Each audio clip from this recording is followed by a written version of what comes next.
په بدخشان کې سیلابونو د یو کورنۍ 10 غړي وژلي. سلام، وخت مو پخیر. په موږ کې د نن ورځې تازه خبر ته. په بدخشان کې سیلابونو د یو کورنۍ 10 غړي وژلي دي. ملي راډیو تلویزیون چې د طالباني اداره کوي نن د سیمه ییزو چارواکو له قوله راپور ورکړی چې دا کسان د بدخشان ولایت د مرکز فیض آباد په اړوند مورچک سیمه کې سیلاب وړي دي. چارواکو ویلي چې یوازې د یو تن مړی موندل شوی او د پاتې مړیو د موندلو لپاره هڅې روانې دي.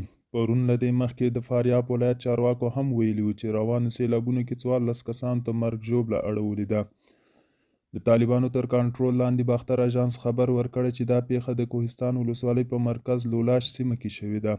د افغانستان په بیلابیلو سیمو کې د تېرې څه باندې یوې میاشتې سیلابونو له کبله لسګونه کسان مړه او ټپیان شوي دي او پراخې کرنیزې ځمکې اوبو لاندې کړي دي.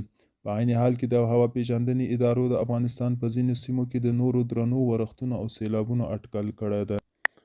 په افغانستان کې د ورښتونو په لړ کې شنبه ماښام د بغلان په ځینو سیمو کې بیا ویجاړونکي سیلابونه راوتلي دي. د بغلان ولایت د امنیه قومندانۍ چارسمبالي قاري عبدالقیوم عبدالغیور خادم بي سي ته وویل د مرګ ژوبلې کره شمېر لا نه ده معلومه، خو وایي د یو کس مړی لا راویستل شوی ده او ځینې نور لا درکه دي.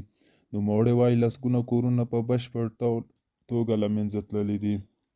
په دې وروستیو کې د افغانستان په شمالي ولایتونو په ځانګړې توګه بغلان کې سختو سیلابونو درانه مالي او ځاني زیانونه اړولي دي. دوستانو، دا و د نن ورځې چمتو کلی خبر. تر بیا هم په الله سپارم. ښې چارې، ښه وخت.